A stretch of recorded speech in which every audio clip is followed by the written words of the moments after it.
افغانستان پر احسان فراموشی کا الزام۔ علامہ اقبال نے کیا کہا تھا؟ کیا پاکستان کی حکمراں اشرافیہ پاکستان کے لیے سب سے بڑا خطرہ؟ حامد میر کا زبردست کالم۔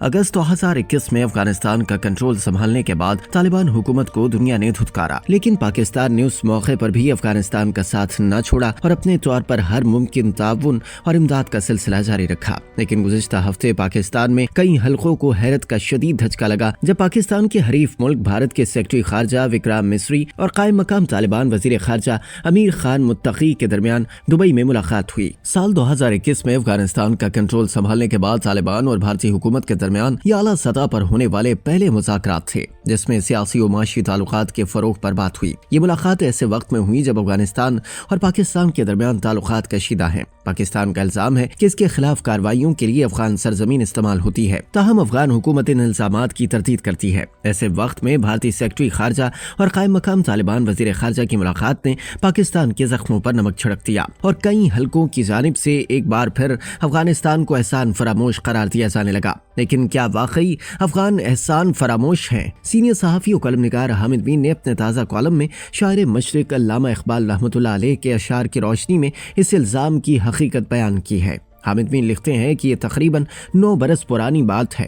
پاکستان اور افغانستان کے تعلقات انتہائی کشیدہ تھے۔ افغان صدر اشرف غنی پاکستان پر طالبان کی پشت پناہی کا الزام لگا رہے تھے۔ پاکستان کی طرف سے افغانستان کے راستے بھارتی مداخلت کا الزام لگایا جا رہا تھا۔ پاک افغان بارڈر پر سرحدی جھڑپوں کا سلسلہ بھی شروع ہو چکا تھا۔ پاکستان کی طرف سے تورخم بارڈر پر ایک گیٹ بنایا جا رہا تھا۔ افغان حکومت اس گیٹ کی تعمیر پر اعتراض کر رہی تھی کیونکہ اس کے خیال میں گیٹ کی تعمیر سے قبل افغانستان سے اجازت نہیں لی گئی۔ پاکستان کا موقف تھا کہ یہ گیٹ پاکستانی حدود میں تعمیر کیا جا رہا ہے، لہٰذا افغانستان سے اجازت لینے کی ضرورت ہی نہیں تھی۔ جب معاملہ طے نہ ہوا تو افغان نیشنل آرمی نے گیٹ تعمیر کرنے والے عملے پر فائرنگ کر دی۔ پاکستانی فورسز نے جوابی فائرنگ کی تو افغان فوج بھاگ گئی۔ اگلے دن پاکستانی فوج کے افسر میجر علی جواد چنگیزی اپنی نگرانی میں گیٹ تعمیر کروا رہے تھے۔ افغان فوج نے ان پر براہ راست فائرنگ کی جس کے باعث وہ شہید ہو گئے۔ ان کی شہادت سے دونوں ممالک میں کشیدگی مزید بڑھ گئی اور افغان فوج کے جوان بھی مارے جانے لگے۔ پاکستان نے چند ہفتوں کے اندر تورخم بارڈر پر گیٹ کی تعمیر مکمل کر کے اس سے باب پاکستان کا نام دیا اور کراسنگ ٹرمینل کو میجر علی جواد چنگیزی ٹرمینل کا نام دے دیا۔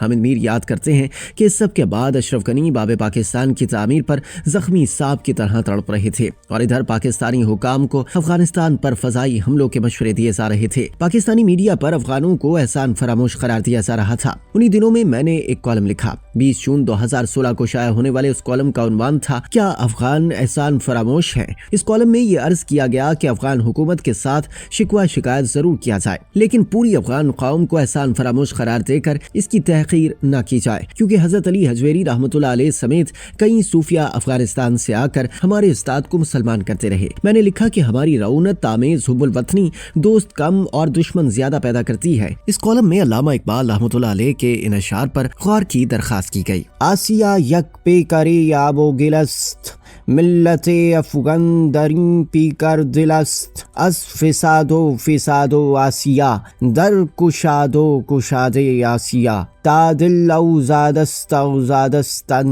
ورنہ کاہی در راہ بودائی استن۔ ان اشعار کا مطلب سمجھاتے ہوئے حامد میر لکھتے ہیں کہ ایشیا آب و گل کا ایک پیکر ہے اور اس پیکر کے اندر ملت افغان کی حیثیت دل کی مانند ہے۔ اس دل میں فساد سے سارے ایشیا میں فساد پیدا ہو سکتا ہے اور دل میں سکون سے سارے ایشیا میں سکون پیدا ہو سکتا ہے۔ حامد میر اصل مسئلے کی جانب اشارہ کرتے ہوئے لکھتے ہیں کہ اس کالم پر اس وقت کے army chief general Raheel Sharif اور ان کے کچھ متکبر ساتھی سخت ناراض ہوئے۔ انہوں نے سوشل میڈیا پر میرے خلاف ایک مہم شروع کر دی۔ حالانکہ مذکورہ کالم میں واضح طور پر میں نے یہ لکھا تھا کہ افغان حکمران یاد رکھیں اصل مسئلہ نہ کابل میں ہے نہ اسلام آباد میں ہے بلکہ اصل مسئلہ دہلی میں ہے، جہاں پرتھوی راج چوہان کے پیروکاروں کو محمد غوری کے لیے خواجہ معین الدین چشتی رحمۃ اللہ علیہ کی حمایت نہیں بھولتی اور شاہ ولی اللہ کی طرف سے احمد شاہ ابدالی کو لکھا جانے والا خط نہیں بھولتا جس میں برے صغیر کے مسلمانوں کی طرف سے مدد کی اپیل کی گئی تھی۔ حامد میر لکھتے ہیں کہ میرے اس کالم میں افغان حکمرانوں کو یاد دلایا گیا تھا کہ بھارت ماتا کے پجاری